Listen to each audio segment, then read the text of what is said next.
चंद्रकांता की अभी तक की कहानी में हमने सुना कि किस तरह से तेज सिंह ने कुमारी चंद्रकांता को देख तो लिया है, लेकिन वो उनकी आवाज स्पष्ट रूप से नहीं सुन पा रहे हैं और उन्होंने महाराज शिवदत्त की महारानी को उनसे मिलवा दिया है। अब आगे की कथा सुनते हैं। बयान 19। जब से कुमारी चंद्रकांता विजयगढ़ से गायब हुई और महाराज शिवदत्त से लड़ाई लगी, तब से महाराज जयसिंह और महल की औरतें तो उदास थीं ही, उनके अलावा कुल विजयगढ़ की रियाया भी उदास थी। शहर में गम छाया हुआ था। जब तेज सिंह और ज्योतिषी जी कुमारी की खोज में भेजे, वीरेंद्र सिंह लौटकर मैं देवी सिंह के विजयगढ़ आए, तब सभी को यह आशा हुई कि राजकुमारी चंद्रकांता भी आती होंगी। लेकिन जब कुमार की जुबानी महाराज जयसिंह ने पूरा हाल सुना तो तबीयत और परेशान हुई। महाराज शिवदत्त के गिरफ्तार होने का हाल सुनकर खुशी तो हुई, मगर जब नाले में से कुमारी का फिर गायब हो जाना सुना तो पूरी नाउम्मीदी हो गई। दीवान हरदयाल सिंह वगैरह ने महाराज को बहुत समझाया और कहा कि कुमारी अगर पाताल में भी गई होंगी तो तेज सिंह खोज निकालेंगे, इसमें कोई संदेह नहीं। फिर भी महाराज के जी को भरोसा ना हुआ। महल में महारानी की हालत तो और भी बुरी थी। खाना पीना बोलना बिल्कुल छूट गया था। सिवा रोने और कुमारी की याद करने के दूसरा कोई काम न था। कई दिन तक कुमार विजयगढ़ में रहे। बीच में एक दफा नौगढ़ जाकर अपने माता पिता से भी मिलाए, मगर तबीयत उनकी बिल्कुल नहीं लगती थी। जिधर जाते थे उदासी ही दिखाई देती थी। एक दिन रात को कुमार अपने कमरे में सोए हुए थे। दरवाजा बंद था। रात आधी से ज्यादा जा चुकी थी। चंद्रकांता की जुदाई में पड़े पड़े कुछ सोच रहे थे। नींद बिल्कुल नहीं आ रही थी। दरवाजे के बाहर किसी के बोलने की आहट मालूम पड़ी, बल्कि किसी के मुंह से कुमारी, ऐसा सुनने में आया। झट पलंग पर से उठे, दरवाजे के पास आए और दरवाजे के साथ कान लगाकर सुनने लगे। इतनी बातें सुनने में आई। मैं सच कहता हूँ, तुम मानो चाहे ना मानो, हाँ, पहले मुझे जरूर यकीन था कि कुमारी पर कुंवर वीरेंद्र सिंह का प्रेम सच्चा है, मगर अब मालूम हो गया कि यह सिर्फ विजयगढ़ का राज्य चाहने के कुमारी से मोहब्बत नहीं रखते। अगर सच्ची मोहब्बत होती तो जरूर खोज। इतनी बात सुनी थी कि दरबानों को कुछ चोर की आहट मालूम पड़ी। बातें करना छोड़ पुकार उठे, कौन है? मगर कुछ मालूम न हुआ। बड़ी देर तक कुमार दरवाजे के पास बैठे रहे, परंतु फिर कुछ सुनने में न आया। हाँ, इतना मालूम हुआ कि दरबानों में बातचीत हो रही थी। कुमार और भी घबरा उठे। सोचने लगे कि जब दरबानों और सिपाहियों को यह विश्वास है कि कुमार चंद्रकांता के प्रेमी नहीं है, तो जरूर महाराजा का भी यही ख्याल होगा, बल्कि महल में महारानी भी यही सोचती होंगी। अब विजयगढ़ में मेरा रहना ठीक नहीं। नौगढ़ जाने को भी जी नहीं चाहता, क्योंकि वहां जाने से और भी लोगों के जी में बैठ जाएगा कि कुमार की मोहब्बत नकली और झूठी थी। तब कहाँ जाए, क्या करें? इन सब बातों को सोचते सोचते सवेरा हो गया। आज कुमार ने स्नान पूजा और भोजन से जल्दी ही छुट्टी कर ली। पहर दिन चढ़ा होगा, अपनी सवारी का घोड़ा मंगवाया और सवार हो किले के बाहर निकले। कई आदमी साथ हुए, मगर कुमार के मना करने से रुक गए। लेकिन देवी सिंह ने साथ न छोड़ा। इन्होंने 1000 मना किया पर एक न माना, साथ चले ही गए। कुमार ने इस नियत से घोड़ा तेज किया जिससे देवी सिंह पीछे छूट जाए और इनका भी साथ न रहे। मगर देवी सिंह अय्यारी में कुछ कम न थे। दौड़ने की आदत भी ज्यादा थी। अस्तु घोड़े का संग न छोड़ा। इसके सिवा पहाड़ी जंगल की ऊबड़ खाबड़ जमीन होने के सबब कुमार का घोड़ा भी उतना तेज नहीं जा सकता था जितना कि वे चाहते थे। देवी सिंह बहुत थक गए। कुमार को भी उन पर दया आ गई। जी में सोचने लगे कि यह मुझसे बड़ी मोहब्बत रखता है, जब तक इसमें जान है मेरा संग न छोड़ेगा। ऐसे आदमी को जानबूझकर दुख देना मुनासिब नहीं। कोई गैर तो नहीं है कि साथ रखने में किसी तरह की परेशानी हो। आखिर कुमार ने घोड़ा रोका और देवी सिंह की तरफ देखकर हंसे। हाँफते हाँफते देवी सिंह ने कहा, भला कुछ यह भी तो मालूम हो कि आपका इरादा क्या है, कहीं सनक तो नहीं गए। कुमार घोड़े पर से उतर पड़े और बोले, अच्छा, इस घोड़े को चरने के लिए छोड़ो, फिर हमसे सुनो कि हमारा क्या इरादा है। देवी सिंह ने जीन पोश कुमार के लिए बिछाकर घोड़े को चरने के वास्ते छोड़ दिया और उनके पास बैठकर पूछा, अब बताइए, आप क्या सोचकर विजयगढ़ से बाहर निकले। इसके जवाब में कुमार ने रात का पूरा किस्सा कह सुनाया और कहा, कुमारी का पता ना लगेगा तो मैं विजयगढ़ या नौगढ़ न जाऊंगा। देवी सिंह ने कहा, यह सोचना बिल्कुल भूल है। हम लोगों से ज्यादा आप क्या पता लगाएंगे। तेज सिंह और ज्योतिषी जी खोजने गए ही हैं। मुझे भी हुक्म हो तो जाऊं, आपके किए कुछ ना होगा। आपको बिना कुमारी का पता लगाए विजयगढ़ जाना अगर पसंद नहीं तो नौगढ़ चलिए, वहां रहिए। जब पता लग जाएगा विजयगढ़ चले जाइएगा। अब आप अपने घर के पास भी आ पहुंचे। कुमार ने सोचकर कहा, यहाँ से मेरा घर बनिस्बत विजयगढ़ के दूर होगा कि नजदीक, मैं तो बहुत आगे बढ़ आया हूँ। देवी सिंह ने कहा, नहीं, आप भूलते हैं। ना मालूम किस धुन में आप घोड़ा बढ़ाए चले आए। पूरब पश्चिम का ध्यान तो रहा ही नहीं, मगर मैं खूब जानता हूँ कि यहाँ से नौगढ़ केवल 2 कोस है। और वह देखिए, वह बड़ा सा पीपल का पेड़ जो दिखाई देता है, वह उस खो के पास ही है जहाँ महाराज शिवदत्त कह दें तेज सिंह को आते देखकर, हैं, या तेज सिंह कहाँ से चले आ रहे हैं। देखिए, कुछ ना कुछ पता जरूर लगा होगा। तेज सिंह दूर से दिखाई पड़े, मगर कुमार से न रह गया, खुद उनकी तरफ चले। तेज सिंह ने भी इन दोनों को देखा और कुमार को अपनी तरफ आते देख दौड़कर उनके पास पहुंचे। बेसब्री के साथ पहले कुमार ने यही पूछा, क्यों, कुछ पता चला। तेज सिंह, हाँ। कुमार ने कहा, कहाँ।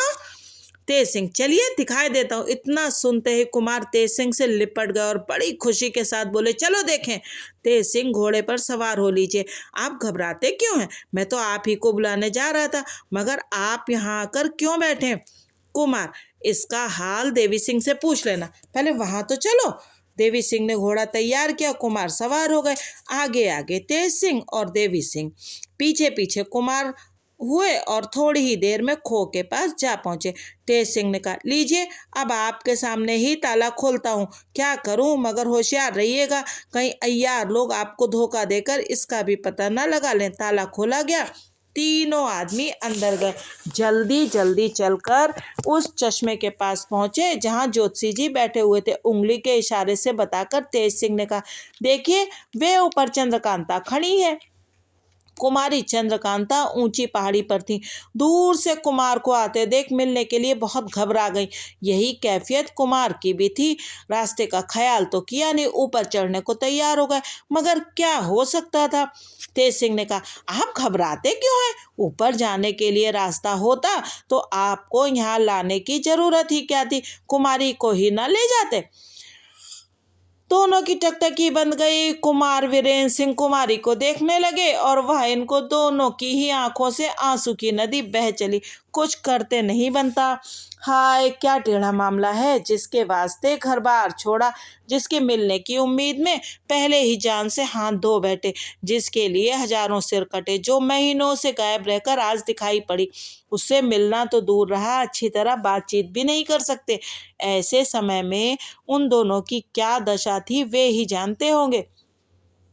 तेज सिंह ने ज्योतिषी जी की तरफ देखकर पूछा, क्यों, आपने कोई तरकीब सोची। ज्योतिषी जी ने जवाब दिया, अभी तक कोई तरकीब नहीं सूझी, मगर मैं इतना जरूर कहूँगा कि बिना कोई भारी कार्रवाई किए कुमारी का ऊपर से उतरना मुश्किल है। जिस तरह से वे आई हैं उसी तरह से बाहर होंगी।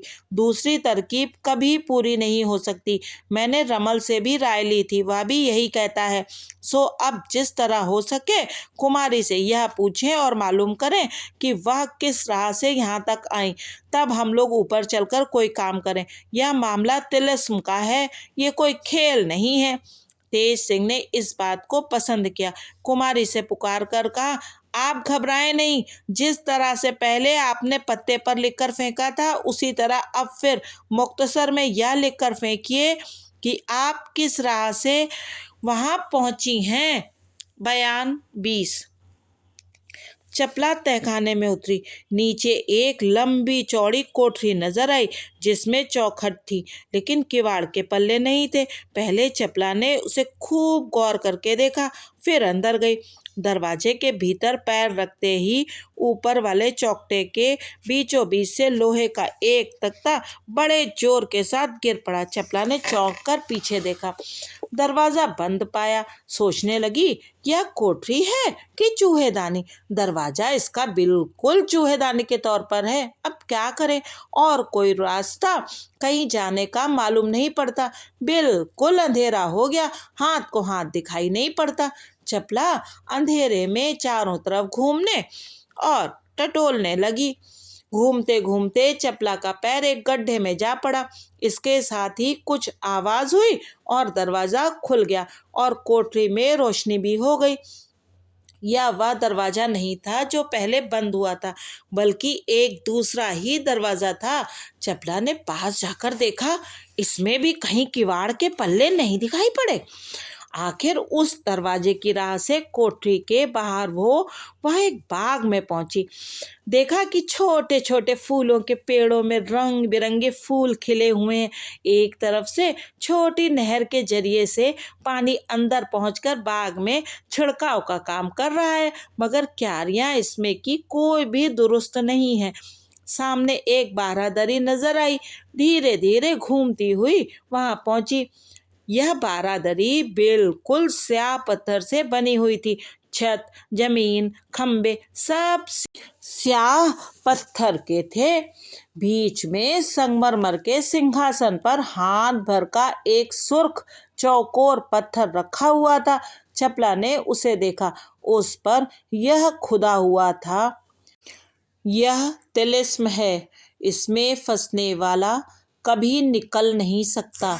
हाँ, अगर कोई इसे तोड़े तो सब कैदियों को छुड़ा ले और दौलत भी उसके हाथ लगे। तिलिस्म तोड़ने वाले के बदन में खूब ताकत भी होनी चाहिए, नहीं तो मेहनत बेफायदा है। चपला को इसे पढ़ने के साथ ही यकीन हो गया कि अब जान गई, जिस राह से मैं आई हूँ उस राह से बाहर जाना कभी नहीं हो सकता। कोठरी का दरवाजा बंद हो गया। बाहर वाले दरवाजे को कमंद से बांधना व्यर्थ हुआ, मगर शायद वह दरवाजा खुला हो जिससे इस बाग में आई हूँ। यह सोचकर चपला फिर उसी दरवाजे की तरफ गई, मगर उसका कोई निशान तक नहीं मिला। यह भी नहीं मालूम हुआ कि किस जगह दरवाजा था। फिर लौटकर उसी बारादरी में पहुंची और सिंहासन के पास गई। जी में आया, इस पत्थर को उठा लूं, अगर किसी तरह बाहर निकलने का मौका मिले तो इसे भी साथ लेती जाऊंगी, लोगों को दिखाऊंगी। पत्थर उठाने के लिए झुकी, मगर उस पर हाथ रखा ही था कि बदन में सनसनाहट पैदा हुई और सिर घूमने लगा, यहाँ तक कि बेहोश होकर जमीन पर गिर पड़ी। जब तक दिन बाकी था चपला बेहोश पड़ी रही। शाम होते होते होश में आई, उठकर नहर के किनारे गई, हाथ मुंह धोए, जी ठिकाने हुआ।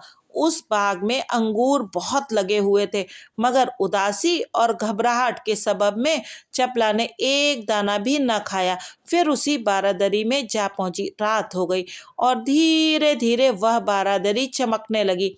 रात जैसे जैसे बीतती जाती थी बारादरी की चमक भी बढ़ती थी। छत, दीवार, जमीन, खंबे सब चमक रहे थे। कोई जगह उस बारादरी में ऐसी न थी जो दिखाई न देती हो, बल्कि उसकी चमक से सामने वाला थोड़ा हिस्सा बाग का भी चमक रहा था। यह चमक किस प्रकार की है?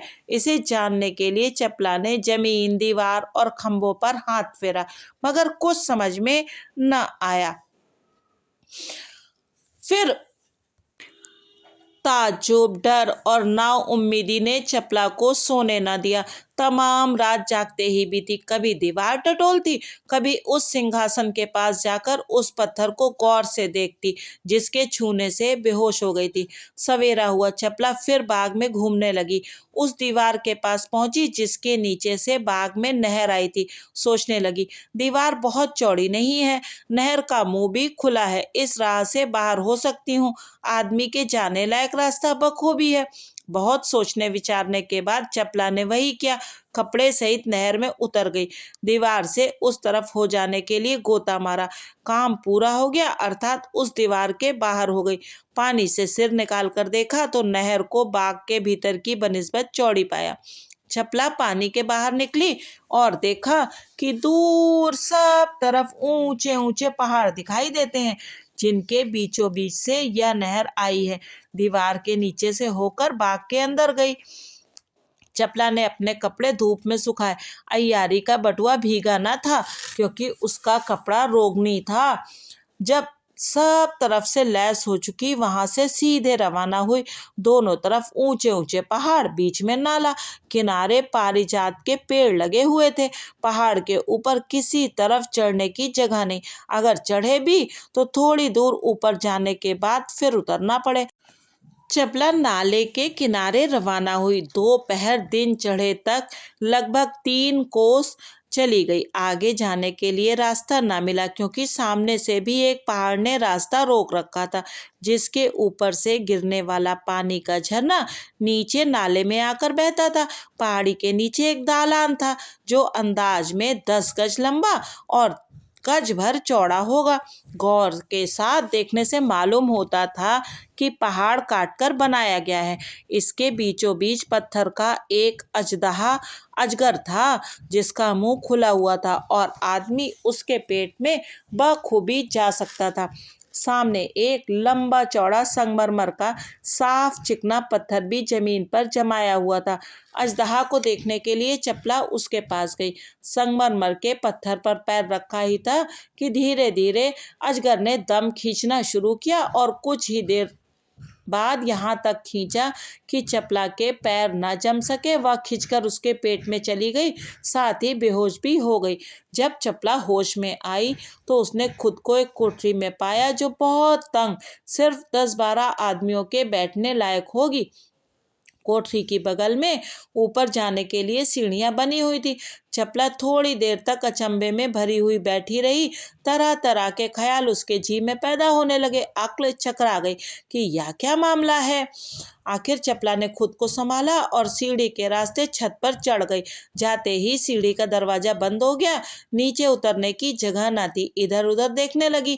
चारों तरफ ऊंचे ऊंचे पहाड़। सामने एक छोटी सी खो नजर पड़ी जो बहुत अंधेरी न थी क्योंकि आगे की तरफ से उसमें रोशनी पहुंच रही थी। चपला लाचार होकर उस खो में घुसी। थोड़ी दूर जाकर एक छोटा सा दालान मिला।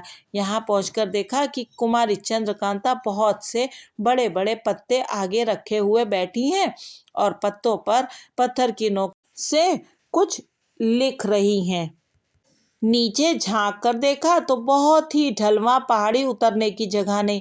उसके नीचे कुंवर वीरेंद्र सिंह और ज्योतिषी जी खड़े ऊपर की तरफ देख रहे हैं। कुमारी चंद्रकांता के कान में चपला के कदमों की आहट पहुंची। पीछे मुड़कर देखा, पहचानते ही उठ खड़ी हुई और बोली, वहां सखी। खूब पहुंची। देखा सब नीचे खड़े हैं। कोई ऐसी तरकीब नजर नहीं आती कि मैं उन तक पहुंचूं। उन लोगों की आवाज मेरे कानों तक पहुंचती है मगर मेरी कोई नहीं सुनता। तेज सिंह ने पूछा है कि तुम किस राह से यहाँ आई हो। उसी का जवाब इस पत्ते पर लिख रही हूँ, इसे नीचे फेंकूंगी। चपला ने पहले खूब ध्यान करके चारों तरफ देखा। नीचे उतरने की कोई तरकीब नजर न आई। तब बोली, कोई जरूरत नहीं पत्तों पर लिखने की, मैं पुकार कर कह देती हूँ। मेरी आवाज को वे लोग बखूबी सुनेंगे। पहले यह बताओ, तुमको बगुला निगल गया था या किसी दूसरी राह से आई हो?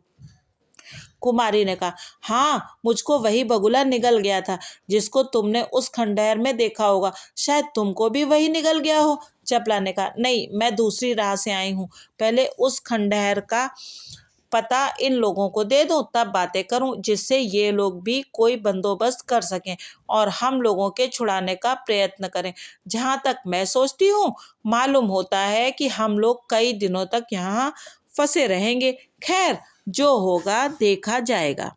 कुमारी के पास आते हुए चपला को नीचे से कुंवर वीरेंद्र सिंह वगैरह सभी ने देखा। ऊपर से चपला पुकार कर कहने लगी, जिस खो में हम लोगों को शिवदत्त ने कैद किया था, उसके लगभग 7 कोस दक्षिण में एक पुराने खंडहर में एक बड़ा भारी पत्थर का करामाती बगुला है। वही कुमारी को निगल गया था। वह तिलिस्म किसी तरह टूटे तो हम लोगों की जान बचे। दूसरी कोई तरकीब हम लोगों के छूटने की नहीं हो सकती। मैं बहुत संभल कर उस तिलिस्म में गई थी, पर मैं भी फंस गई। तुम लोग जाना तो बहुत होशियारी के साथ उसको देखना।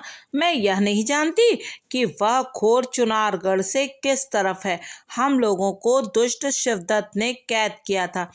चपला की बात बखूबी सभी ने सुनी। कुमार को महाराजा शिवदत्त पर बड़ा ही गुस्सा आया। सामने मौजूद ही थे, कहीं ढूंढने जाना तो था ही नहीं। तलवार निकालकर मारने के लिए झपटे। महाराज शिवदत्त की रानी, जो उन्हीं के पास बैठी सब तमाशा देखती और बातें सुनती थी, कुंवर वीरेंद्र सिंह को तलवार निकालकर महाराज शिवदत्त की तरफ झपटते देख दौड़कर कुमार के पैरों पर गिर पड़ी और बोली, पहले मुझको मार डालिए, क्योंकि मैं विधवा होकर मुर्दों से बुरी हालत में नहीं रह सकती। तेज सिंह ने कुमार का हाथ पकड़ लिया और बहुत कुछ समझा बुझाकर ठंडा किया। कुमार ने तेज सिंह से कहा, अगर मुनासिब समझो और हर्ज ना हो तो कुमारी के माँ बाप को भी यहाँ लाकर कुमारी का मुंह दिखला दो, भला कुछ उन्हें भी तसल्ली तो हो। तेज सिंह ने कहा, यह कभी नहीं हो सकता। इस तहखाने को आप मामूली ना समझिए। जो कुछ कहना होगा मुंह जबानी सब हाल उनको समझा दिया जाएगा। अब यह फिक्र करनी चाहिए जिससे कुमारी की जान छूटे। चलिए, कोई महाराजा जय सिंह को यह हाल कहते हुए उस खंडहर तक चले जिसका पता चपला ने दिया है। यह कहकर तेज सिंह ने चपला को पुकार कर कहा, देखो, हम लोग उस खंडहर की तरफ जाते हैं। क्या जाने कितने दिन उस तिलिस्म को तोड़ने में लगे। तुम राजकुमारी को तसल्ली देती रहना, किसी तरह की तकलीफ ना होने पाए। क्या करें, कोई ऐसी तरकीब भी नजर नहीं आती कि कपड़े या खाने पीने की चीजें तुम तक पहुंचाई जा सके। चपला ने ऊपर से जवाब दिया, कोई हर्ज नहीं, खाने पीने की कुछ तकलीफ ना होगी, क्योंकि इस जगह बहुत से मेवों के पेड़ हैं और पत्थरों में से कई छोटे छोटे झरने पानी के जारी हैं। आप लोग बहुत होशियारी से काम कीजिएगा। इतना मुझे मालूम हो गया है, बिना कुमार के यह तिलिस्म नहीं टूटेगा। मगर तुम लोग भी इनका साथ मत छोड़ना, बड़ी हिफाजत रखना। महाराज शिवदत्त और उनकी रानी को उसी तहखाने में छोड़ कुंवर वीरेंद्र सिंह, तेज सिंह, देवी सिंह और ज्योतिषी जी चारों आदमी वहां से बाहर निकले। दोहरा ताला लगा दिया गया। इसके बाद सब हाल कहने के लिए कुमार ने देवी सिंह को नौगढ़ अपने माँ बाप के पास भेज दिया और यह भी कह दिया कि नौगढ़ से होकर कल ही तुम विजयगढ़ आ जाना, हम लोग वहां चलते हैं, तुम आओगे तब कहीं जाएंगे। यह सुन देवी सिंह नौगढ़ की तरफ रवाना हुआ। सवेरे ही से कुंवर वीरेंद्र सिंह विजयगढ़ से गायब थे, बिना किसी से कुछ कहे ही चले गए थे। इसलिए महाराज जयसिंह बहुत उदास होकर कई जासूसों को चारों तरफ खोजने के लिए भेज चुके थे। शाम होते होते ये लोग विजयगढ़ पहुंचे और महाराजा से मिले। महाराजा ने कहा, कुमार, तुम इस तरह बिना कहे सुने जहां जी में आता है चले जाते हो। हम लोगों को इससे तकलीफ होती है, ऐसा ना किया करो। इसका जवाब कुमार ने कुछ न दिया, मगर तेज सिंह ने कहा, महाराजा, जरूरत ही ऐसी थी कि कुमार को बड़े सवेरे यहाँ से जाना पड़ा। उस वक्त आप आराम में थे, इसलिए कुछ कह न सके। इसके बाद तेज सिंह ने कुल हाल, लड़ाई से चुनारगढ़ जाना, महाराज शिवदत्त की रानी को चुराना, खो में कुमारी का पता लगाना, जोशी जी की मुलाकात, बुर्दा फरोशों की कैफियत, उस तहखाने में कुमारी और चपला को देख उनकी जुबानी तिलिस्म का हाल आदि सब कुछ पूरा पूरा ब्यौरेवार कह सुनाया। आखिर यह भी कहा कि अब हम लोग तिलिस्म तोड़ने जाते हैं।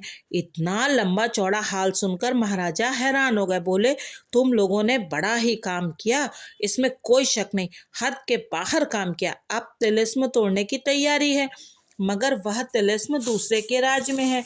चाहे वहाँ का राजा तुम्हारे यहाँ कैद हो तो भी पूरे सामान के साथ तुम लोगों को जाना चाहिए। मैं भी तुम लोगों के साथ चलूं तो ठीक हो। तेज सिंह ने कहा, आपको तकलीफ करने की कोई ज़रूरत नहीं है, थोड़ी फौज साथ जाएगी वही बहुत है। महाराज ने कहा, ठीक है, मेरे जाने की कोई ज़रूरत नहीं, मगर इतना होगा कि चलकर उस तिलिस्म को मैं भी देखाऊंगा। तेज सिंह ने कहा, जैसी मर्जी। महाराज ने दीवान हरदयाल सिंह को हुक्म दिया कि हमारी आधी फौज और कुमार की कुल फौज रात भर में तैयार हो जाए, कल यहाँ से चुनारगढ़ की तरफ कूच होगा। हुक्म के मुताबिक सब इंतजाम दीवान साहब ने कर दिया। दूसरे दिन नौगढ़ से लौटकर देवी सिंह भी आ गए। बड़ी तैयारी के साथ चुनारगढ़ की तरफ तिलिस्म तोड़ने के लिए कूच हुआ। दीवान हरदयाल सिंह विजयगढ़ में छोड़ दिए गए। बयान 22। 4 दिन रास्ते में लगे। 5वें दिन चुनारगढ़ की सरहद में फौज पहुंची। महाराज शिवदत्त के दीवान ने यह खबर सुनी तो घबरा उठे, क्योंकि महाराजा शिवदत्त तो कैद हो ही चुके थे। लड़ने की ताकत किसमें थी। बहुत सी नज़र वगैरह लेकर महाराज जय सिंह से मिलने के लिए हाजिर हुआ। खबर पाकर महाराज ने कहला भेजा कि मिलने की कोई ज़रूरत नहीं, हम चुनारगढ़ फतह करने नहीं आए हैं, क्योंकि जिस दिन तुम्हारे महाराजा हमारे हाथ फंसे उसी रोज चुनारगढ़ फतेह हो गया। हम दूसरे काम से आए हैं, तुम कुछ और मत सोचो। लाचार होकर दीवान साहब को वापस जाना पड़ा, मगर यह मालूम हो गया कि फलाने काम के लिए आए हैं। आज तक इस तिलिस्म का हाल किसी को भी मालूम न था, बल्कि किसी ने उस खंडहर को देखा तक न था। आज यह मशहूर हो गया कि इस इलाके में कोई तिलिस्म है जिसको कुंवर वीरेंद्र सिंह तोड़ेंगे। उस तिलिस्मी खंडहर का पता लगाने के लिए बहुत से जासूस इधर उधर भेजे गए। तेज सिंह और ज्योतिषी जी भी गए। आखिर उसका पता लग ही गया। दूसरे दिन मैं फौज के सभी का डेरा उसी जंगल में जा लगा जहां वह तिलिस्मी खंडहर था। बयान 23। महाराजा जय सिंह, कुंवर वीरेंद्र सिंह, तेज सिंह, देवी सिंह और ज्योतिषी जी खंडहर की सैर करने के लिए उसके अंदर गए। जाते ही यकीन हो गया कि बेशक यह तिलिस्म है। हर तरफ वे लोग घुसे, एक एक चीज को अच्छी तरह देखते भालते बीच वाले बगुले के पास पहुंचे। चपला की जुबानी यह तो सुन ही चुके थे कि यही बगुला कुमारी को निगल गया था। इसीलिए तेज सिंह ने किसी को उसके पास न जाने दिया, खुद गए। चपला ने जिस तरह इस बगुले को आजमाया था उसी तरह तेज सिंह ने भी आजमाया। महाराज इस बगुले का तमाशा देखकर बहुत हैरान हुए। इसका मुंह खोलना, पर फैलाना और अपने पीछे वाली चीज को उठाकर निगल जाना सभी ने देखा और अचंभे में आकर बनाने वाले की तारीफ करने लगे। इसके बाद उस तहखाने के पास आए जिसमें चपला उतरी थी। किवाड़ के पल्ले को कमंद से बंधा देख तेज सिंह को मालूम हो गया कि यह चपला की कार्रवाई है, और जरूर यह कमंद भी चपला की ही है, क्योंकि इसके एक सिरे पर उसका नाम खुदा हुआ है। मगर इस किवाड़ का बांधना बेफायदे हुआ, क्योंकि इसमें घुसकर चपला निकल न सकी। कुएं को भी बखूबी देखते हुए उस चबूतरे के पास आए जिस पर पत्थर का आदमी हाथ में किताब लिए सोया हुआ था। चपला की तरह तेज सिंह ने भी यहाँ धोखा खाया। चबूतरे के ऊपर चढ़ने वाली सीढ़ी पर पैर रखते ही उसके ऊपर का पत्थर आवाज देकर पल्ले की तरह खुला और तेज सिंह धम से जमीन पर गिर पड़े। इनके गिरने पर कुमार को हंसी आ गई, मगर देवी सिंह बड़े गुस्से में आए। कहने लगे, सब शैतानी इसी आदमी की है जो इस पर सोया। ठहरो, मैं इसकी खबर लेता हूँ। यह कहकर उछलकर बड़े जोर से एक धौल उसके सिर पर जमाई। धौल का लगना था कि वह पत्थर का आदमी उठ बैठा, मुंह खोल दिया। भांति चमड़े की धौकनी की तरह उसके मुंह से हवा निकलने लगी। मालूम होता है कि भूकंप आया। सभी की तबीयत घबरा गई। ज्योतिषी जी ने कहा, जल्दी से इस मकान से बाहर भागो, ठहरने का मौका नहीं है। इस दालान से दूसरे दालान में होते हुए सब के सब भागे। भागने के वक्त जमीन हिलने के सबब से किसी का पैर सीधा नहीं पड़ता था। खंडहर के बाहर हो दूर से खड़े होकर उसकी तरफ देखने लगे। पूरे मकान को हिलते देखा। 2 घंटे तक यही कैफियत रही और तब तक खंडहर की इमारत का हिलना बंद न हुआ। तेज सिंह ने ज्योतिषी जी से कहा, आप रमल और नजूम से पता लगाइए कि यह तिलिस्म किस तरह का और किसके हाथ टूटेगा। ज्योतिषी जी ने कहा, आज दिन भर आप लोग सब्र कीजिए और फिर जो कुछ सोचना हो सोचिए। रात को मैं सब हाल रमल से दरियाफ्त कर लूँगा, फिर कल जैसा मुनासिब होगा किया जाएगा। मगर यहाँ कई रोज लगेंगे। महाराज का रहना ठीक नहीं। बेहतर है कि वे विजयगढ़ जाएं। इस राय को सभी ने पसंद किया। कुमार ने महाराज से कहा, आप सिर्फ इस खंडहर को देखने आए थे, सो देख चुके, अब जाइए, आपका यहाँ रहना मुनासिब नहीं है। महाराज विजयगढ़ जाने पर राजी न थे, मगर सभी के जिद करने से कबूल किया। कुमार की जितनी फौज थी उससे और अपनी जितनी फौज साथ आई थी उसमें से भी आधी फौज साथ ले विजयगढ़ की तरफ रवाना हुए। बयान 24। रात भर जगन्नाथ ज्योतिषी रमल फेंकने और विचार करने में लगे रहे। कुंवर वीरेंद्र सिंह, तेज सिंह और देवी सिंह भी रात भर पास ही बैठे रहे। सब बातों को देखभाल कर ज्योतिषी जी ने कहा, रमल से मालूम होता है कि इस तिलिस्म के तोड़ने की तरकीब एक पत्थर पर खुदी हुई है और वह पत्थर भी इसी खंडहर में किसी जगह पड़ा हुआ है। उसको तलाश करके निकालना चाहिए, तब सब बातें पता चलेंगी। स्नान पूजा से छुट्टी पाकर कुछ खा पीकर इस तिलिस्म में घूमना चाहिए। जरूर उस पत्थर का भी पता लगेगा। सब कामों से छुट्टी पाकर दोपहर को सब लोग खंडहर में घुसे। देखते भालते उस चबूतरे के पास पहुंचे जिस पर पत्थर का वह आदमी सोया हुआ था जिसे देवी सिंह ने धौल जमाई थी। उस आदमी को फिर उसी तरह सोता हुआ पाया। ज्योतिषी जी ने तेज सिंह से कहा, यह देखो, ईंटों का ढेर लगा हुआ है, शायद इसे चपला ने इकट्ठा किया हो और इसके ऊपर चढ़कर इस आदमी को देखा हो। तुम भी इस पर चढ़कर खूब गौर से देखो तो सही, किताब में जो इसके हाथ में है क्या लिखा है। तेज सिंह ने ऐसा ही किया और उस ईंट के ढेर पर चढ़कर देखा। उस किताब में लिखा था, 8 पहल, 5 अंक, 6 हाथ, 3 अंगुल, जमा पूंजी 0, जोड़ ठीक, माप तोड़। तेज सिंह ने ज्योतिषी जी को समझाया कि इस पत्थर की किताब में ऐसा लिखा है, मगर इसका मतलब क्या है कुछ समझ में नहीं आता। ज्योतिषी जी ने कहा कि इसका मतलब भी मालूम हो जाएगा, तुम एक कागज पर इसकी नकल उतार लो। तेज सिंह ने अपने बटुए में से कागज, कलम, दवात निकालकर उस पत्थर की किताब में जो लिखा था उसकी नकल उतार ली। ज्योतिषी जी ने कहा, अब घूमकर देखना चाहिए कि इस मकान में कहीं 8 पहल का कोई खंबा या चबूतरा किसी जगह पर है या नहीं। सब कोई उस खंडहर में घूम घूम कर 8 पहल का खंबा या चबूतरा तलाश करने लगे। घूमते घामते उस दालान में पहुंचे जहां तहखाना था। एक सिरा कमंद का तहखाने के किवाड़ के साथ और दूसरा सिरा जिस खंबे के साथ बंधा हुआ था उसी खंबे को 8 पहल का पाया। उस खंबे के ऊपर कोई छत न थी। ज्योतिषी जी ने कहा, इसकी लंबाई हाथ से नापनी चाहिए। तेज सिंह ने नापा, 6 हाथ 7 अंगुल हुआ। देवी सिंह ने नापा, 6 हाथ 5 अंगुल हुआ। इसके बाद ज्योतिषी जी ने नापा, 6 हाथ 10 अंगुल का पाया। उसके बाद कुंवर वीरेंद्र सिंह ने नापा, 6 हाथ 3 अंगुल हुआ। ज्योतिषी जी ने खुश होकर कहा, बस यही खंबा है, इसी का पता इस किताब में लिखा है। इसी के नीचे जमा पूंजी यानी वह पत्थर जिसमें तिलिस्म तोड़ने की तरकीब लिखी हुई है गड़ा है। यह भी मालूम हो गया कि यह तिलिस्म कुमार के हाथ से ही टूटेगा, क्योंकि उस किताब में जिसकी नकल करके लाए हैं उसका नाप 6 हाथ 3 अंगुल लिखा है, जो कुमार ही के हाथ से हुआ।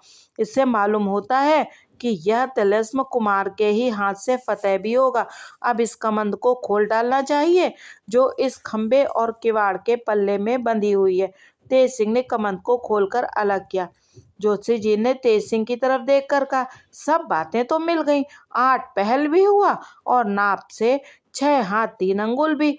यह देखिए, इस तरफ 5 का अंक भी दिखाई देता है, बाकी रह गया ठीक नाप तोड़। सो कुमार के हाथ से इसका नाप भी ठीक हुआ। अब इसे तोड़ें।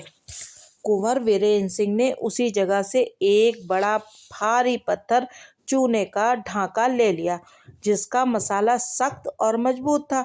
इसी ढोके को ऊंचा करके जोर से उस खंबे पर मारा, जिससे वह खंबा हिल उठा।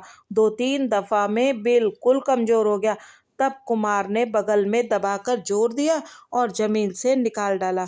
खंबा उखाड़ने पर उसके नीचे एक लोहे का संदूक निकला, जिसमें ताला लगा हुआ था। बड़ी मुश्किल से इसका भी ताला तोड़ा। भीतर एक और संदूक निकला, उसका भी ताला तोड़ा। और एक संदूक निकला। इसी तरह दर्ज बदर्ज 7 संदूक उसमें से निकले। 7वें संदूक में एक पत्थर निकला, जिस पर कुछ लिखा हुआ था। कुमार ने उसे निकाल लिया और पढ़ा। उस पर यह लिखा हुआ था, संभल के काम करना, तिलिस्म तोड़ने में जल्दी मत करना। अगर तुम्हारा नाम वीरेंद्र सिंह है तो यह दौलत तुम्हारे लिए ही है। बगुले के मुंह की तरफ जमीन पर जो पत्थर संगमरमर का जड़ा है, वह पत्थर नहीं, मसाला जमाया हुआ है। उसको उखाड़कर सिरके में खूब महीन पीसकर बगुले के सारे अंगों पर लेप कर दो। वह भी मसाले ही का बना हुआ है। 2 घंटे में बिल्कुल गल कर बह जाएगा। उसके नीचे जो कुछ तार, चरखे, पहिए पुर्जे हों, सब तोड़ डालो। नीचे एक कोठरी मिलेगी, जिसमें बगुले के बिगड़ जाने से बिल्कुल उजाला हो गया होगा। उस कोठरी से एक रास्ता नीचे उस कुएं में गया है, जो पूरब वाले दालान में है। वहां भी मसाले से बना एक बूढ़ा आदमी हाथ में किताब लिए दिखाई देगा। उसके हाथ से किताब ले लो, मगर एकाएक मत छीनो, नहीं तो धोखा खा जाओगे। पहले उसका दाहिना बाजू पकड़े, वह मुंह खोल देगा। उसका मुंह कपूर से खूब भर दो। थोड़ी ही देर में वह भी गलकर बह जाएगा।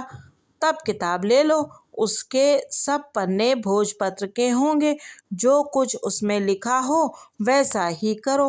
विक्रम।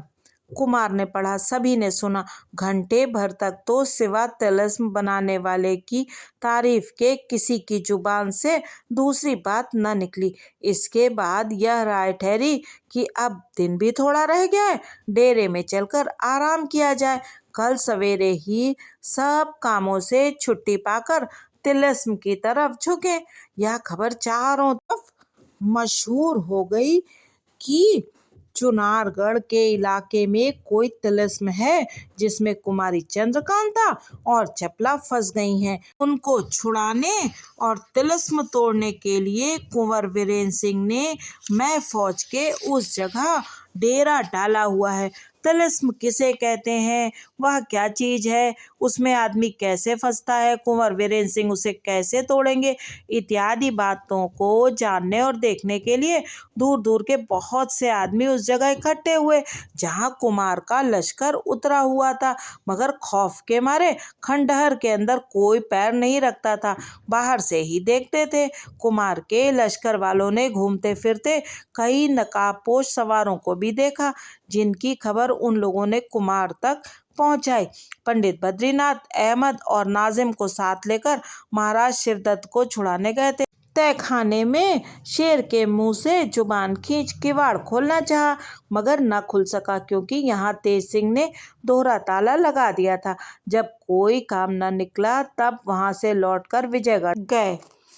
अय्यारी की फिक्र में थे कि कुंवर वीरेंद्र सिंह की यह खबर इन्होंने भी सुनी। लौटकर इसी जगह पहुंचे। पन्नालाल, रामनारायण और चुन्नीलाल भी उसी ठिकाने पर जमा हुए और इन सभी की यह राय होने लगी कि किसी तरह तिलिस्म तोड़ने में बाधा डालनी चाहिए। इसी फिक्र में ये लोग भेष बदलकर इधर उधर तथा लश्कर में घूमने लगे। आज इस कथा को यहीं विराम देते हैं। अगले अंक में जानेंगे कि ये किस प्रकार का तिलिस्म है और कुंवर वीरेंद्र सिंह ने इसे कैसे तोड़ा। तो बने रहिए यूट्यूबर मौसी की कहानियों के साथ और सुनते रहिए चंद्रकांता की कहानी। चैनल को सब्सक्राइब कीजिए और इस वीडियो को लाइक कीजिए और अपने कहानी सुनने वाले मित्रों के साथ शेयर भी कीजिए। बहुत बहुत धन्यवाद।